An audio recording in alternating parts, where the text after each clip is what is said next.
Welcome to the deep dive. Mhm. Today we're getting into something really crucial for business owners. Mm-hmm. How you can actually create a separation between owning your business, the equity, the real value, and the day-to-day running of it, especially the cash flow. That's right. And it's tricky because for a lot of owners, these things feel totally tangled up together. Yeah, completely. But that closeness, that tangle, it can actually make your business vulnerable. So we're going to explore how using trusts can be, well, a really powerful way to fix that, Okay. offering protection and making things run smoother. Exactly. I mean, you'll pour everything into building your business, right? Right. So the idea that its core value could be at risk or you're not sure who'll own it down the line, Yeah. those are big It's worries. huge. And of course, you absolutely need that cash coming in and going out properly just to keep the lights on. Precisely. So our mission today in this deep dive is really to break down how this separation actually works using trusts. Okay. And crucially, why it's so beneficial for you as the owner. Okay, let's unpack this. So, think about your business like a lemonade stand. Okay, I like it. You've got the stand itself, right? That's your business equity, Hmm. the ownership piece. Right. The core asset. Then you've got the cash jar, where you put the money from selling lemonade. That's your daily cash flow, the operations. That's a great analogy, really clear. So when we bring trusts into this picture, the trust basically steps in and owns the stand. The actual stand. Yeah, the equity, like holding the shares of your company. Right. So then who is actually running the stand? Who's handling that cash jar day to day? Well, that's your operating company. Okay. Or sometimes it could even just be you as the individual owner managing all the daily stuff, the Yeah. selling, buying lemons, handling the money coming in and out. So just to be crystal clear here, Hmm. we're talking about splitting things up deliberately. The trust holds the ownership, the big picture value, Hmm. but it's not messing with the everyday money management. Exactly right. And that separation is where the power lies. It's about keeping that long-term ownership distinct from controlling the immediate cash. Okay. This is like the foundation that unlocks the big benefits. Okay, so what are these benefits then? Why go to the trouble of setting this structure up? Well, the number one reason, usually, is protection, asset protection. Right. By putting the ownership, the equity inside that trust, you're essentially building a shield A shield against what? against things like lawsuits or creditors that might come after the operating company because of something that happens in the daily running of the business. Okay. This really helps safeguard that core value you've built. It's not just about, silly lawsuits either. Think about industries with higher risks. Construction, maybe. Yeah, what accidents can happen. Exactly. So Yeah. separating the ownership is really strategic insulation. That makes a lot of sense. The day-to-day stuff just carries risk, doesn't it? It does. So insulating the core ownership. Mhm. Yeah, that feels smart. What else? Are there longer-term upsides? Oh, definitely. Future planning is another huge one. Okay. Using a trust lets you set up really clear rules about who owns the business down the road. Like succession planning. Exactly. Perfect for family businesses or just defining your legacy, Mhm. And it's not just about when you retire or pass it on. Thinking about this early gives you flexibility later, maybe if you want to bring in investors or change the structure without messing up who ultimately owns it. So protection now and control over the future. You got it. And importantly, it helps the business keep running smoothly. Operational continuity. How so? Because the trust, remember, just holds the shares. It doesn't get involved in the daily decisions. Right. So the operating company can just get on with business, managing cash flow, making choices without the trust looking over its shoulder. Okay. So it's like having a guardian for the long-term value. Yeah. But that guardian doesn't tell you how much sugar to put in the lemonade each day. That's a perfect way to put it. Let's make this even more real. Think about Sarah. She owns a small, successful family bakery. Okay. And she's worried about maybe a slip and fall lawsuit, something unexpected from the operation. Yeah, those kinds of things. And she's also thinking, how do I pass this bakery on to my kids eventually? Smoothly, clearly. Those are exactly the worries that keep business owners awake at night. I hear that all the time. Me too. So Sarah gets some advice, sets up a trust. Mm-hmm. The trust legally owns the bakery shares now. But Sarah's company, it keeps running the bakery, Yeah. baking, selling, managing the daily money. So, same analogy. Trust owns the stand. Sarah and her team run it, manage the cash jar. Precisely. And the result, well, two big things. If, say, that slip and fall lawsuit happens, Yeah. the ownership safe in the trust is protected, Yeah. shielded. That's huge. And second, when Sarah's ready to retire, the trust provides a clear legal path to transfer ownership to her kids just how she wanted. It tackles both those worries, the unexpected risks, and planning for the future, her legacy. That makes it really concrete. So the trust holds the value in the future plan while the company deals with the daily grind and its risks. You've nailed it. Okay, so let's dig a bit deeper. How do these two parts, the trust and the operating company, actually work together day to day? Yeah, the mechanics. So we know the trust holds the shares, the equity. The operating company does all the active stuff, selling, marketing, making the product, and crucially, managing the cash. Right. And there's usually, or there should be, an operating agreement between them. That's key. It spells out who does what, keeps things clear. Okay, makes sense. So where does the money actually come from for the trust? And eventually, for the people who benefit from the trust? Good question. So if the operating company makes a profit, it can pay out dividends, like a share of the profits going to its owner. And the owner is the trust. Exactly. So the dividends go to the trust. The trust then holds that money. Later, it can distribute funds to the beneficiaries, the people it's set up to benefit, based on the rules in the trust document. Okay. But the key thing, as several sources point out, is the trust is mostly passive here. It holds the shares. It doesn't run the bakery or the tech company. Okay, so the money flows upwards Right. from the active business to the trust that holds it. Correct. Think back to the lemonade stand.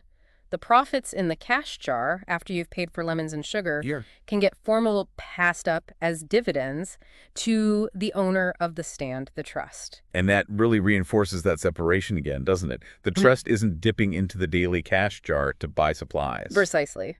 Let's do another example. Mike, he's got a fast-growing tech company. Okay. And he's worried about protecting the really valuable stuff, patents, maybe some key software, the intellectual property, and the overall company value, of course. Yeah, for tech companies, a lot of the value is tied up in that IP, isn't it?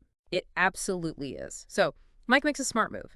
He sets up a holding company, which acts a lot like a trust in this situation, to own the tech company's shares in those crucial patents. Okay.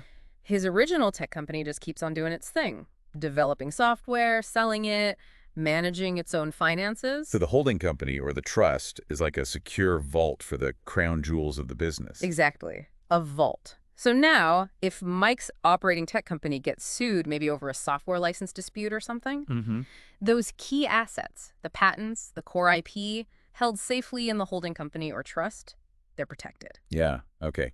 The lawsuit hits the operating part, not the vault. Pretty much. The legal action mainly targets the entity doing the operations, leaving Mike's core business value much safer. It really highlights that asset protection benefit we talked about. Right. Placing your most valuable bits in a separate, protected box. That's the strategy.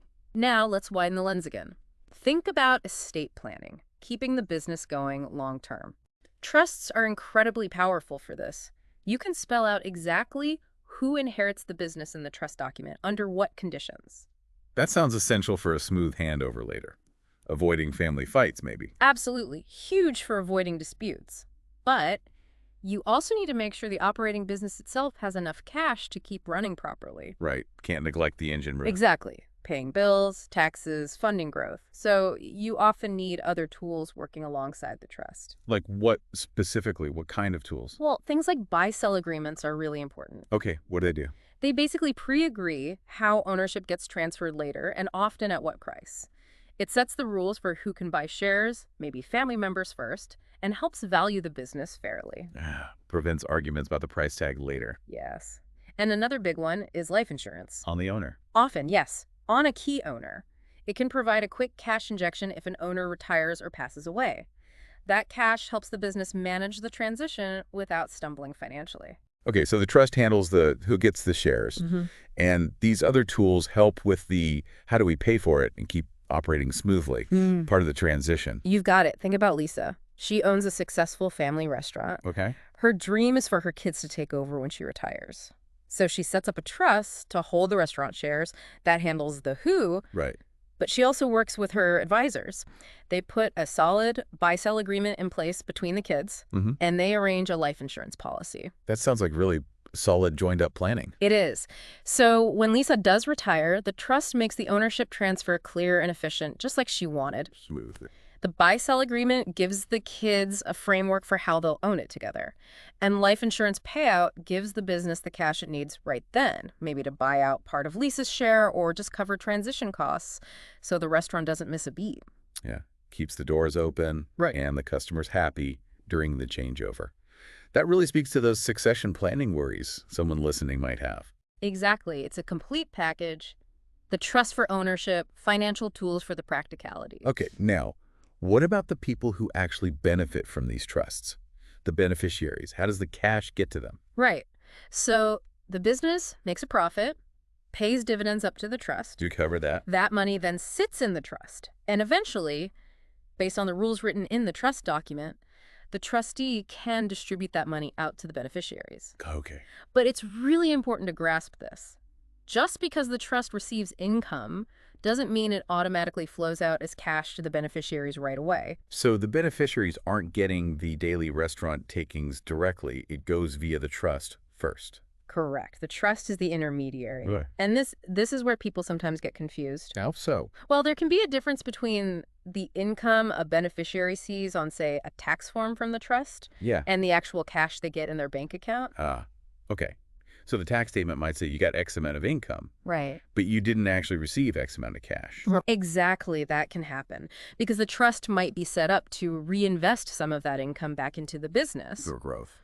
Yeah, or maybe to pay the trust's own expenses, or maybe the trust document says distributions only happen at certain times or when certain conditions are met. Okay. It's not always just a simple pass-through pipeline for cash. That makes sense. The trust has its own rules and its own financial life, doesn't it? It really does. Picture Janie. She's a beneficiary of a trust that owns shares in her family's business. Okay, Janie. Every year, she gets a tax form, a K-1 maybe, saying the trust allocated, say, $20,000 of income to her. But she looks at her bank account, and she only actually received $5,000 in cash distributions from the trust that year. Understandably, she's thinking, where's the rest? Yeah, I can absolutely see how that would be confusing. Where's my money? Exactly.